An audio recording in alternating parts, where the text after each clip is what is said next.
Welcome to the Jerusalem Fund Gallery al-Quds and our latest exhibition, which is The Eye of the Blossom, photographs by Egyptian photographer Amr Mounib.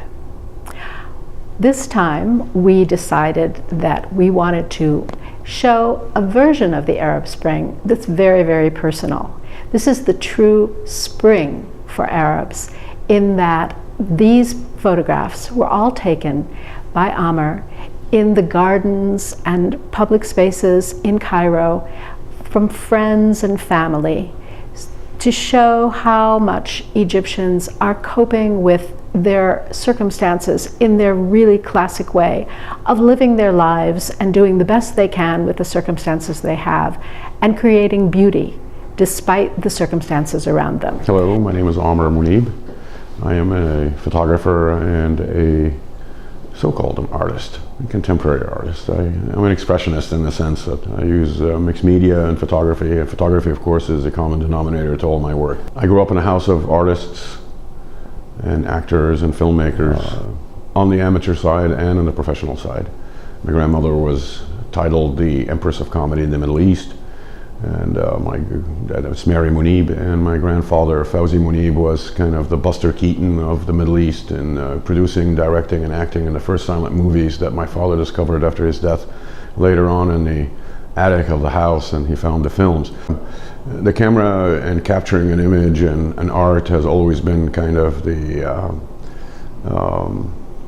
focus of what I've been exposed to through the family, through my mother. I mean, when you walk into our house, the couch has got flowers, the curtains have flowers, the dining room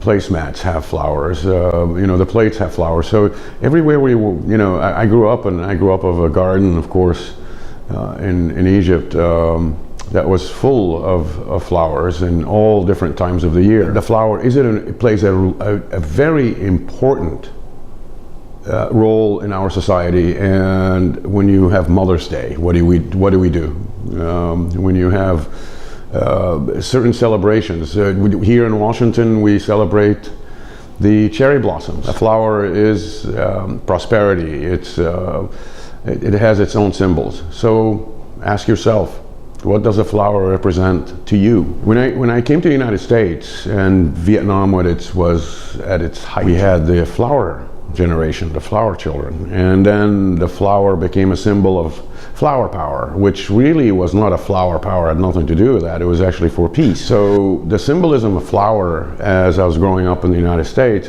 had a different meaning to me, which was revolution, uprise against war, people speaking out. Here, for example, this is one of the flowers that I really, whenever I look at it, I look at Tahrir Square. I look at the crowd, I look at everything, and it's just a position the folks that have spoken out in Egypt for their dignity, for their right, for human rights, for religion, for all the aspects of their uprise. I love it. The flower, even until today, it's still being used as a symbol of peace, a symbol of prosperity, a symbol of uprise or revolution. Here's another one, for example, that could be, when you look at it, the center of Tahrir Square. These images that we saw during the revolution of Egypt of 2011 and 2013, Tahrir Square was a focal point. We know what happened with journalists and how they were limited to the access to those areas, so consequently it was from higher point of views of the hotels. And so when you focus in on this, you get the feel of revolution, uprise, people speaking out, humans clustered for a common purpose. And I just happened to be there as well too, so I went down there and shed some tears, just as the morning dew on a flower. Egypt has reached its bottom in one way or another. From what I have noticed, and now it's on the rise, so it is hope. A flower is hope. When the flower makes it out of the ground and reaches out to the sky, giving us beauty, giving us geometrical shapes, giving us symbolisms, giving us all kind of aspirations, it does represent something better to come. One of the interesting things about this exhibition is the fact that it is not only generally interesting about the Arab Spring itself, but there's real personal involvement as well. You have named all of these flower images for friends and family, and really created almost a persona for each image.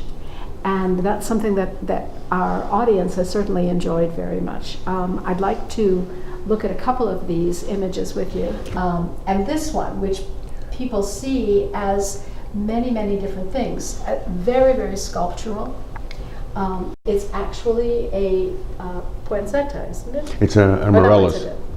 Amaryllis. Amaryllis. Yes, that's right, the Christmas one. Amaryllis. And it's named Isadora. And a number of these flowers were created, the images were created for very, very special reasons. I think it's important to notice that Amr's exhibition is also engaged to benefit Egyptian children and Palestinian children, especially children who are ill in both of these areas, because Amr has had some personal experience and uses some of these images to honor and also cheer up some of his own personal acquaintances who've had some very serious bouts with things like cancer. She's being treated for cancer as well, and it's an indiscriminate disease. But this was in her backyard, and it represents her. She is a very sensitive, fragile human, and she's also a grandmother, a very proud grandmother. And the pink represents the symbols of the color for cancer as well too. So there is a message in that by naming it Fadia. Grandma Mary, she always liked to use the word honey in her work, in her words, and so she always called me, oh, my sweet honey.